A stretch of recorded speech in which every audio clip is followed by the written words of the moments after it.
আসসালামু আলাইকুম প্রিয় দর্শক, আশা করি আপনারা ভালো আছেন। আজকে গুরুত্বপূর্ণ একটা ইনফরমেশন দেব এবং অথেন্টিক ইনফরমেশন। বিষয়টি ধৈর্য নিয়ে শুনবেন। আসুন আমরা ভিডিওটি শুরু করব নবম পে স্কেল নিয়ে। নবম পে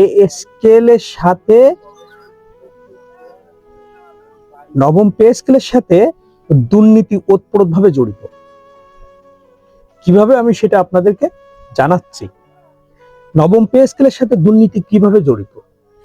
11তম থেকে 20তম গ্রেডের যে সকল কর্মচারীরা আছেন, এই সকল কর্মচারীরা তাদের ন্যায্য বেতন, ন্যায্য অধিকার, ন্যায্য দাবি বাস্তবায়ন না হয় 2015 সালে অষ্টম পে স্কেল সেই তাদের কাঙ্ক্ষিত দাবি পূরণ না হয় দীর্ঘ এক যুগ প্রায় এই যে বৈষম্য থাকে বেতনের ভিতরে, তা থেকে তাদের ভিতরে একটা দুর্নীতি প্রবণ মানসিকতা তৈরি করে, কাজের ক্ষেত্রে দুর্নীতি তৈরি করে।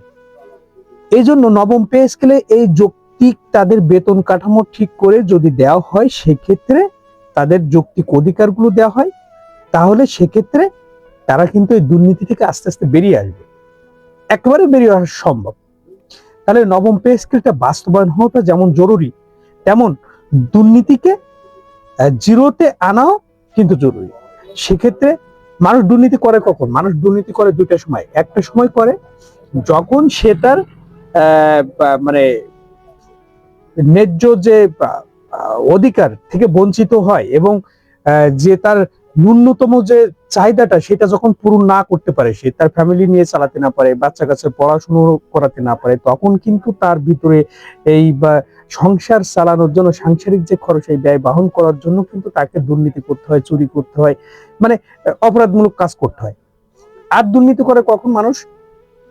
যখন অনেক বড় পর্যায়ে চলে যায়, তখন বড় বড় স্ক্যাম করে দুর্নীতির, এটা হয়। কিন্তু কর্মচারীরা দুর্নীতি করে কি জন্য? তাদের পেট চালানোর জন্য। এই জিনিসটা আগে বুঝতে হবে।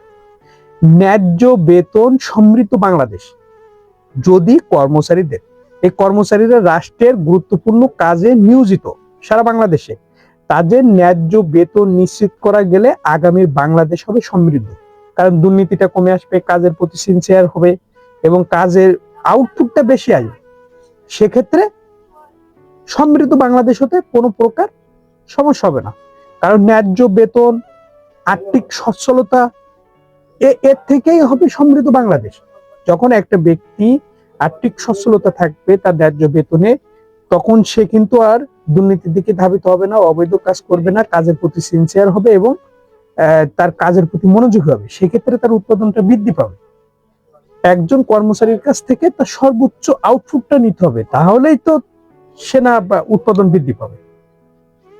আর যখন উৎপাদন বৃদ্ধি পাবে, তখন কিন্তু দেশে সমৃদ্ধ হবে। অর্থাৎ ন্যায্য বেতন সমৃদ্ধ বাংলাদেশ, এই জিনিসটার জন্য বোঝাতে চাচ্ছি যে দুর্নীতি কমে যাবে যদি ন্যায্য বেতন সে পায়, তার হকটা সে পায়। প্রিয় দর্শক, ভালো থাকবেন। আমাদের ভিডিওটি ভালো লাগলে অবশ্যই সাবস্ক্রাইব করবেন। আসসালামু আলাইকুম।